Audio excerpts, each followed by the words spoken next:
வணக்கம்.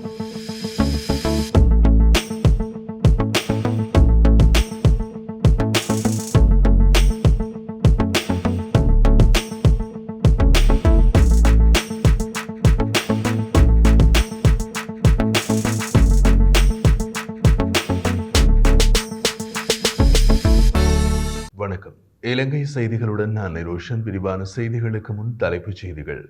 ஜனாதிபதி ரணில் விக்ரமசிங்கவை சந்திக்க தயாராகும் சுமந்திரன்.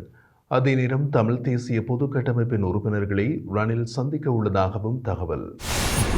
ரணில் விக்ரமசிங்கவை ஆதரவளிக்க தீர்மானித்த பொதுஜன பெரமுன உறுப்பினர்கள் குழு அடுத்த வாரம் புதிய அரசியல் கட்சியை ஆரம்பிக்க உள்ளதாக மஹிந்தானந்த தெரிவிப்பு. நாமல் தேர்தலில் இருந்து விலகிக் கொண்டால் மீண்டும் பொதுஜன பெரமுனவுடன் ஒன்றிணைவோம் என பாராளுமன்ற உறுப்பினர் SM சந்திரசேன தெரிவிப்பு. வைத்திய நிர்வாகி அர்ஜுனா மன்னாரில் ஏற்படுத்திய பொறி தமிழ் அரசியலையே மாற்றியது. தொடர்வது விரிவான செய்திகள். ஜனாதிபதி ரணில் விக்ரமசிங்கவை எதிர்வரும் புதன்கிழமை அன்று இலங்கை தமிழரசு கட்சியின் ஊடக பேச்சாளரும் பாராளுமன்ற உறுப்பினருமான ஜனாதிபதி சட்டத்தரணி MA சுமந்திரன் சந்தித்து பேச்சுவார்த்தை நடத்தவுள்ளார். ஜனாதிபதி ரணில் விக்ரமசிங்கவுக்கும் சுமந்திரனுக்கும் இடையில் நேற்று சனிக்கிழமை இந்த சந்திப்புக்கான நேர ஒதுக்கீடு குறித்து தொலைபேசி உரையாடல் ஒன்று நடைபெற்றுள்ளது.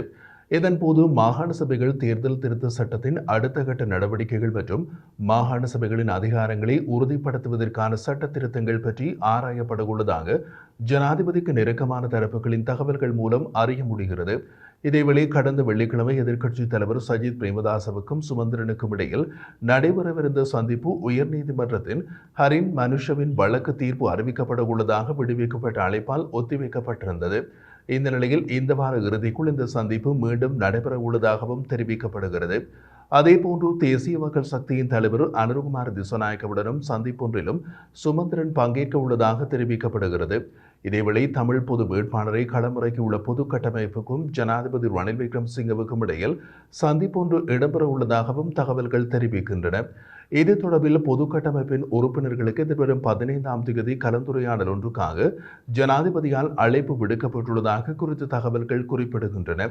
அதற்கமைய தமிழ் பொது வேட்பாளரை ஆதரிக்கும் பிரதான கட்சிகள் மற்றும் சிவில் சமூக பிரதிநிதிகளுக்கு இந்த அழைப்பு விடுக்கப்பட்டுள்ளது. வர்த்தகத்தை பாதித்துள்ள பல சட்ட விதிமுறைகள் தளர்த்தப்படும் என ஜனாதிபதி ரணில் விக்ரமசிங்க தெரிவித்துள்ளார்.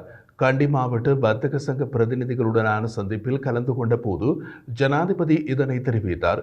மேலும் கருத்து தெரிவித்த ஜனாதிபதி வர்த்தகர்களின் பணிகளுக்கு வசதியாக புதிய நிறுவன அமைப்பை உருவாக்க திட்டமிட்டுள்ளதாகவும் கண்டி நகர அபிவிருத்தி திட்டத்தை அடுத்த வருடம் முதல் நடைமுறைப்படுத்துவது குறித்து இதன்போது கலந்துரையாடப்பட்டதாகவும் தெரிவித்தார்.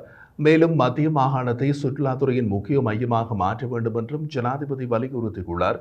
அதே நேரம் 2024 ஜனாதிபதி தேர்தலின் தற்போதைய ஜனாதிபதி ரணில் விக்ரமசிங்கவுக்கு ஆதரவளிக்க தீர்மானித்து ஸ்ரீலங்கா பொதுஜன பெரமுன உறுப்பினர்கள் குழு அடுத்த வாரம் புதிய அரசியல் கட்சி ஒன்றை ஆரம்பிக்க உள்ளனர். இதற்கு தேவையான நடவடிக்கைகள் தற்போது முன்னெடுக்கப்பட்டு வருவதாக நாடாளுமன்ற உறுப்பினர் மஹிந்தானந்த அழுத்கமகே தெரிவித்துள்ளார்.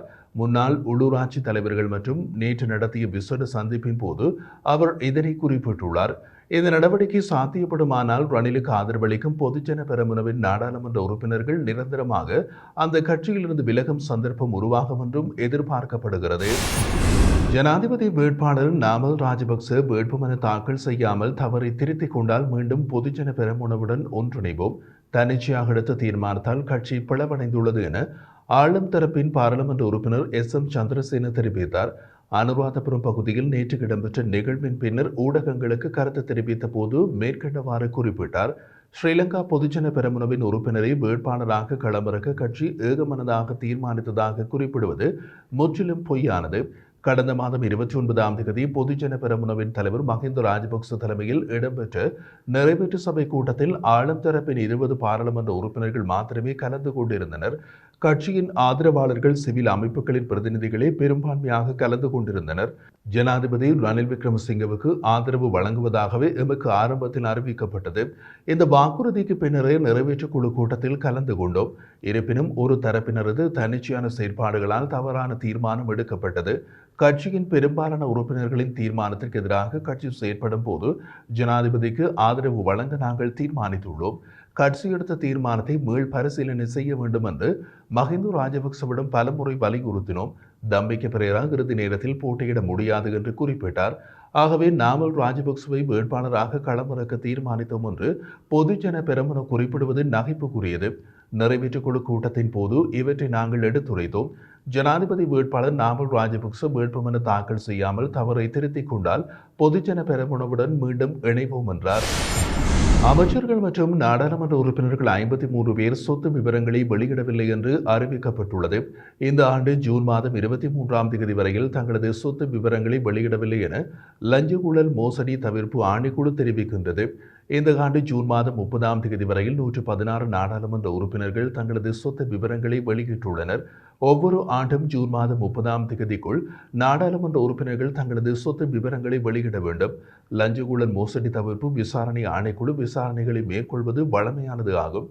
நாடாளுமன்ற பணியாளர்கள், தேர்தல் ஆணைக்குழு பணியாளர்கள் மற்றும் பிரதமர் அலுவலக பணியாளர்கள் ஆகியோரும் சொத்து விவரங்களை வெளியிட்டுள்ளனர். வைத்திய நிர்வாகி அர்ஜுனா மன்னாரில் ஏற்படுத்திய பொறி நன்றாக பற்றி கொண்டு விட்டது. அர்ஜுனா சாவகச்சேரி வைத்தியசாலை நடவடிக்கைகளுக்கு எதிராக கருத்து கூறிய பின் தமிழ் மக்களால் மருத்துவ மாஃபியா என்று அறியப்பட்ட குழு இப்போது மகா சிக்கலில் உள்ளது. அவர்கள் திணறத் தொடங்கி உள்ளார்கள். அது மன்னாரிலும் எதிரொலிக்க தொடங்கி உள்ளது. அதை தூண்டிவிட்டது அர்ஜுனா தான். மன்னார் வைத்தியசாலையில் உயிரிழந்த இளம் தாயின் மரணத்திற்கு நீதி கேட்க தொடங்கியுள்ளன அங்குள்ள சிவில் அமைப்புகள். அங்கு நடந்த விசாரணைகள் பற்றியும் அவர்கள் கேள்வி எழுப்ப தொடங்கி உள்ளார்கள். விசாரணைகள் திருப்திகரமாக இல்லை என்றால் மன்னார் மருத்துவமனைக்குள் உள்ளிருப்பு போராட்டம் ஒன்றை தொடங்கப் போவதாகவும் சொல்லியுள்ளார்கள். இது வடமாகாண மருத்துவ மாஃபியாக்களுக்கு ஏற்பட்டுள்ள அடுத்த திகில் அனுபவம். மன்னார் இளம் தாய் நள்ளிரவில் அனுமதிக்கப்பட்ட போது மக்கள் பணத்தில் ஊதியம் பெறும் ஒரு ஒற்றை மருத்துவர் அங்கிருந்தால் அவரை காப்பாற்றி இருக்க முடியும். அந்த தாயின் கைக்குழந்தை தாயில்லா குழந்தையாக வளர்ந்திருக்க வேண்டியதில்லை. மன்னார் மருத்துவமனை வைத்தியர் இரவு நேரத்தில் தங்குவதற்கு குளிர்சாதன வசதி பொருத்தப்பட்ட தங்குமிடங்கள் உள்ளதாக கூறுகிறார்கள். அங்கு வைத்தியர் தங்கவில்லை. அங்கு தங்காமல் வேறு வசதிகள் தேடி வேறு எங்கோ தங்கியுள்ளார். மருத்துவ உதவி கொடுக்கப்படாவிட்டால் உயிர் போகும் ஒரு தமிழ் இளம் தாய்க்கு வைத்தியம் செய்வதற்கு வராத ஒரு வைத்தியர் அவர் வெளியே தங்கியிருந்த போது கிடைத்த எந்த வசதிகள் தடுத்தன என்பதை இலங்கையின் காவல்துறை விசாரணைக்கும் என்று மக்கள் நம்புகின்றார்கள். அல்லது இலங்கையின் நீதித்துறை நடவடிக்கை எடுக்கும் என்றும் மக்கள் நம்புகிறார்கள். அந்த இளம் தாய் இரத்தப்போக்கு மருந்து கொடுக்கப்படாததால் இறந்தார் என்பதால் அதை ஒரு கொலை என்கின்றார்கள் சமூக அமைப்புகள். அதை அவர்கள் பகிரங்கமாகவும் காணொளியில் அறிவிக்கவும் தயங்கவில்லை. வைத்திய நிர்வாகி பிரச்சனையை வெளியே கொண்டு வந்த பின் 5 விசாரணைகள் பற்றிய தகவல்கள் வெளியாகியுள்ளன. 5 பொறிமுறை விசாரணைகள் அவை. அதில் வைத்தியசாலை விசாரணை என்பது தாம் செய்தது சரி என்றே இருக்கும் என்பது யாருக்கும் தெரியும். பிராந்திய சுகாதார சேவை விசாரணை என்பது அடுத்த தமாஷ். அங்கு பாயும் பண வெள்ளத்தின் துளிகள் இங்கும் வீழும். அடுத்தது மாகாண சுகாதார அமைச்சு விசாரணை. இலங்கையில் மாகாண சபைகள் அட்டகாசமாக இயங்கி தமிழர்களின் வாழ்வை உச்சத்திற்கு கொண்டு சென்றன என்ற கூற்றை நீங்கள் நம்பினால் அவர்களது அமைச்சில் உள்ளவர்களையும் நீங்கள் மதிப்பிட முடியும். இவை எல்லாமே தமிழர் தரப்பின் அதிகாரத்தின் கீழ் உள்ள நிர்வாக அமைப்புகள். இவர்கள் எல்லோரும் தமிழர்களுக்கு பம்மாத்து காட்டினால் அடுத்து வர வேண்டியது மத்திய அரசு விசாரணை. எமது தமிழ் கட்சிகள் சிங்கள அரசு கூறும் அரசிடம்தான் நாம் போய் நிற்க வேண்டுமா? எமக்கு கொடுக்கப்பட்ட அதிகாரங்கள் மருத்துவமனைகளிலேயே நிர்வகிக்க தெரியாத அரைகுறை ஆட்களை வைத்துக்கொண்டு நாம் மனித உயிர்களுடன் விளையாட முடியுமா?